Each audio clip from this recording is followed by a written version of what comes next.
l-20 sena tal-Ikirix minn April fuq 1.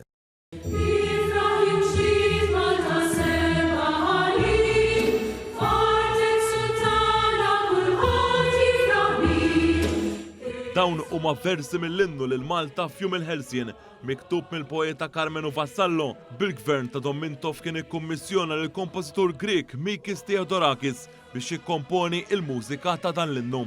Dan l-innu indaq dakinhar tal-31 ta' Marzu tal-1979, propju 45 sena ilu, meta fil-monument tal-Birgu tniżlet il-bandiera Ingliża u minflokha telet il-bandiera bajda u ħamra dik Maltija.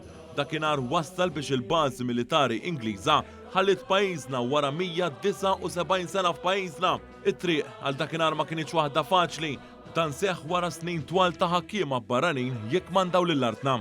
Il-poplu Malti qam kontra il-ħakma Ingliża fl-irvellijiet ta' 7 Ġunju tal-1919, meta dakinhar tilfu ħajjithom 4 Maltin.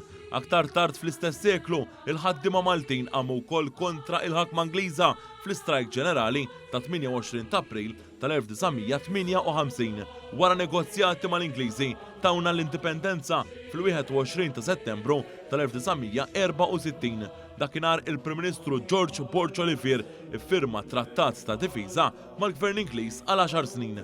Dan it-trattat reġa' ġie nnegozjat wara l-Partit Laburista tela fil-Gvern f'Ġunju tal-1971.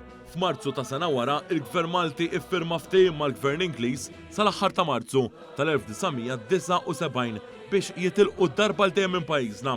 F'dan il-perjodu ta' 7 snin l-Ingliżi intrabtu li jħallsu it-triplu minn dak li kien innegozja Gvern Nazzjonalista. Bħallum 45 sena fil-Birgu, Baħri Ingliż niżżel il-bandiera tar-Renju Unit u l-ħaddiem tat-Tarzna Alfred Xwiereb tella il-bandiera Maltija. Fix-xatt tal-Birgu kien hemm eluf ta' Maltin li ċċelebraw din l-akbar festa li qattra pajjiżna. Dan minkejja li kienet il-kesħa u anke r-riħ.